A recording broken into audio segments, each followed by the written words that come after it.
அடுத்ததாக எண் 14 6ஆம் வகுப்பு ஏட்டு பிரிவை சேர்ந்த எஸ் ஆரதியா தன் அஸ்தலான பேச்சால் கவர வந்திருக்கிறார். சொல்லும் பொருளும் சொல்லுகின்ற பாங்கும் சுவைப்பட அமைந்துள்ளதா என பல்லாச்சானும் பகுத்து ஆய்ந்து தேர்வு செய்ய காத்திருக்கும் நடுவர்களே, யார் பெறுவார் முதல் பரிசு என அறிய துடிக்கும் ஆவலோடு காத்திருக்கும் அனைவருக்கும் என் முத்தான வணக்கத்தை கொத்தாக தெரிவித்துக் கொள்கிறேன். இன்றைக்கு நான் பேச எடுத்துக்கொண்ட தலைப்பு நான் விரும்பும் பாரதம். தியாக தலைவர்கள் பெற்று தந்த சுதந்திரத்தை நாம் வளர்ச்சி மிகு பாதையில் கொண்டு செல்ல வேண்டும். உலக அரங்கில் பாரதம் முதல் இடத்தை பிடிக்க வேண்டும் என்பது என்னுடைய விருப்பம். நமது நாட்டின் குடியரசுத் தலைவராக இருந்து மறைந்த டாக்டர் ஏபிஜே அப்துல் கலாம் ஐயா கூறியது போல் பாரத தேசம் வல்லரசு நாடாகும் நாள் வெகு தொலைவில் இல்லை என்று கூறிக்கொண்டு என் உரையை தொடங்கினேன். வேற்றுமையிலும் ஒற்றுமை, வேற்றுமையிலும் ஒற்றுமை கண்டு வந்த நம்மை சில சந்தர்ப்பவாதிகள் மக்களை பிரித்தாலும் சூழ்ச்சி செய்து கொண்டே இருக்கின்றனர். ஜாதியால், மதத்தால், மொழியால், இனத்தால். இது மட்டுமா, நீ வட இந்தியன், நீ தென்னிந்தியன் என்று கூறி மக்களை மூளை செலவை செய்கின்றனர். கர்நாடகாவில் ஹிஜாப் பிரச்சனை, மணிப்பூரில் இனப்பிரச்சனை என்று சொல்லிக்கொண்டே போகலாம். ஏன் இந்த எண்ணம்? நம் சிந்தனை என்னவாயிற்று? யார் நம்மை மாற்றினார்? ஒன்றே குலம், ஒருவனே தேவன் என வாழத்தானே ஆசைப்பட்டோம். ஆனால் நம் மூளையை ஆட்சி செய்பவர் யார்? அதற்கு நாம் இடம் தரலாமா?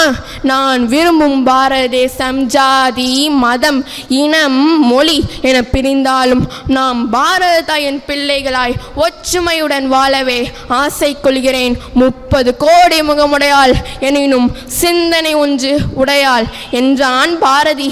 அதையே நானும் விரும்புகிறேன். அடுத்ததாக நம் பாரத தேசத்தின் சிறப்பம்சத்தை பற்றி பார்ப்போமா? வள்ளுவன் வாக்கின்படி மணி நீரும் மண்ணும் மலையும் அணிந்த காடும் உடையது அரண். இதனுடைய பொருள் மணி நீர், அதாவது தூய்மையான நிலத்தடி நீர், கிளியர் வாட்டர் இருக்க வேண்டும் என்று அப்படியா இருக்கிறது. அடுத்ததாக அணிலர் காடு, அதாவது 7 அடுக்கு கானக தோட்டம் என்றும் ஆங்கிலத்தில் ஃபாரஸ்ட் கார்டனிங் என்று சொல்வார்கள். இன்று காடு அப்படியா இருக்கிறது. காடு இல்லாமல் மழையால் மண் அரிக்கப்பட்டு செம்புல பெயல் நீர் போல கடலுடன் கலந்து விடுகிறது. அடுத்ததாக மலைகள் மனிதன் பயன்பாட்டிற்கு வந்தவுடன் வெடிமருந்துகளை கொண்டு மலைகளை தகர்த்து விடுகிறான். வள்ளுவன் கூறிய 4 திணைகளும் நாம் பாழாக்கி வருகிறோம். என்னுடைய விருப்பமே வள்ளுவன் கூறிய 4 திணைகளும் முன்பு போல மாற வேண்டும். இதுவே நான் விரும்பும் பாரதம்.